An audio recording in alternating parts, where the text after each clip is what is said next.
Arshini story எழுதியிருக்கியம்மா? என்ன topic? Okay, read பண்ணுங்க. பெண்ணால் முடியாதது எதுவும் இல்லை. ஒரு ஊரில் ஒரு குடும்பம் இருந்தது. ஒரு அப்பா, ஒரு அம்மா, ஒரு பெண் குழந்தை. அந்த குழந்தைக்கு 10 வயது. அந்த குழந்தையின் அப்பா திடீரென்று உடல்நிலை சரியில்லாத காரணத்தால் மருத்துவமனை தொலைவில் இருப்பதால் என் அப்பாவை காப்பாற்ற முடியவில்லை. அந்த அம்மா அந்த குழந்தையை தனியாராக நின்று வளர்த்தார். அந்த அம்மாவும் பொண்ணும் தினமும் விறகுகளை சேகரித்து கொண்டு வந்து கொடுத்தால் அந்த அம்மாவிற்கு அரிசி பருப்பு கொடுப்பார்கள். அதுதான் இவர்களுக்கு உணவு.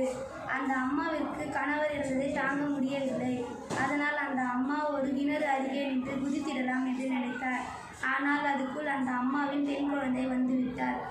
அந்த குழந்தையை பார்த்ததும் நம்ம குழந்தைக்காக இருக்கலாம் என்று அம்மா நினைத்தார். இருவரும் வீட்டிற்கு வந்தனர். வீட்டை சுத்தம் செய்யும் பொழுது அந்த அம்மாவிற்கு ஒரு பெட்டி ஒன்று கிடைத்தது. அதில் அந்த அம்மாவுடைய அப்பா வைத்திருந்த சிறிய சலூன் பெட்டி இருந்தது. இந்த அம்மாவிற்கு ஒரு யோசனை வந்தது. நம்மளும் இந்த சலூன் பெட்டியை வைத்து ஒரு சிறிய கடை வைத்தால் என்ன? அந்த அம்மாவும் வீட்டிற்கு அருகே உள்ள ஒரு சிறிய இடத்தில் சலூன் கடையை வைத்தார்கள். ஆனால் அந்த அம்மாவின் கடைக்கு யாரும் வரவில்லை. அவர்கள் கொண்டு வந்த உணவை சாப்பிட்டு கடைக்கு யாராவது வருவார்களா என்று நினைத்தார். ஆனால் யாரும் வரவில்லை. மறுநாளும் கடையை வைத்தார்கள். மறுநாளும் யாரும் கடைக்கு வரவில்லை. அவர்கள் கொண்டு வந்த உணவை சாப்பிட்டு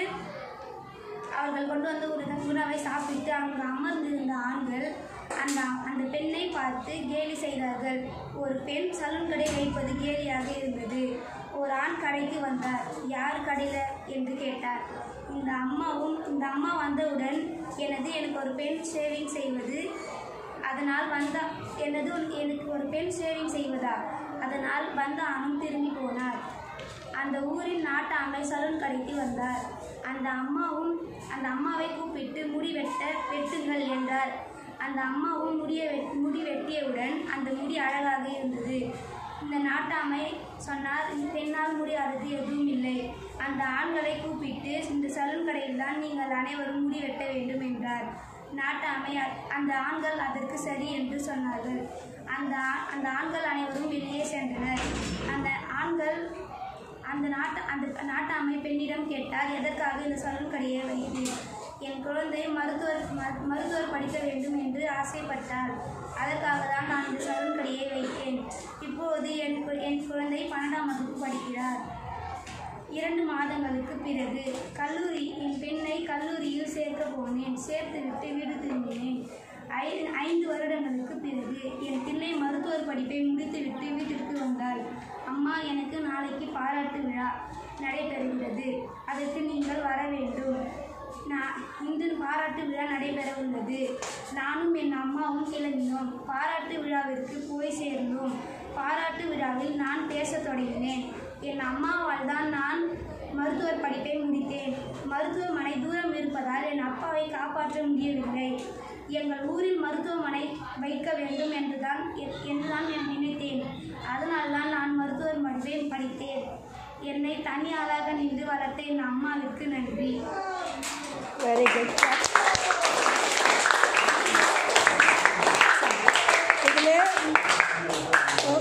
சின்ன மிஸ்டேக்ஸ் சரியா? உன்னோட தீம் நல்லா இருக்கு. இந்த ஸ்டோரி எழுதணும்னு ஏன் தோணுச்சு உனக்கு? இல்லை, ஏதாவது ஒரு இன்ஸ்பிரேஷன் இருக்கும் இல்லையா? ஏதோ நமக்கு தோணி இருக்கும்ல. இந்த ஸ்பெசிஃபிக்காக இந்த தீம் எடுத்து எழுதணும்னு ஏன் நினச்ச? உனக்கு டாக்டர் ஆகணும்னு ஆசையா? நர்ஸ் ஆகணும்னு ஆசையா? ஓகே, அதனால இந்த தீம் எடுத்தியா? உனக்கு அம்மா ஹெல்ப் பண்ணுவாங்களா? நீங்கள் அம்மாவுக்கு ஹெல்ப் பண்ணுவீங்களா? நீங்களும் இதே போல் ஃப்யூச்சரில் கிராஜுவேஷன் வாங்கும்போது அம்மாவை கூட்டிகிட்டு போவீங்களா? Very good. கிளாப்.